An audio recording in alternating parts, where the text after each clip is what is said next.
Sa magandang pagbati mga kapatid at advance Merry Christmas sa buong mundo. Nandito po ulit tayo sa ating programa na nag-uulat tungkol sa ating mga produktong pambansa. Take it away, Mr. Bakong. Oo, excuse me po. Ano nga kita dari karon sa usa ka pampublikong eskwelahan sa Davao nga ginatawag og trans. Aniya ang isa ka batanon na akong istoryahon. Aniya. Oh, Mr. Hitman Ricky Dokot.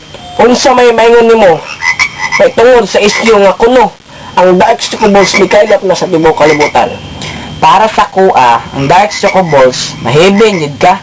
Samot nagpat kag duwa. Duwa lang. Toryahe. Ana mo ginabay because 2 is better than 1. Unya, lami yun na ya. Sa lami, sting lami ah. Patilawan ako be. May tila diri oh. Mao ba? Sige, padayon ta. Aniyang sa ka-manager sa Dark Chocoballs. Oo, Mr. Manager, unsa may maingon nimo sa imong produkto? Ang ako maingon na sa produkto mo, kay kalidad din siya. Kung panit ka ni kay di ka magmay mo sa mga wapasuway, panuway na mo, panuway mo tayan. Oh, mao tong mga suwestyon sa mga nakatilaw, nakasinati sa kalami sa Dark Chocoballs. Siguro, mao na niya akong kaunon matagadlaw. Oh, na-heaven ko. Nami, ami kay, oy.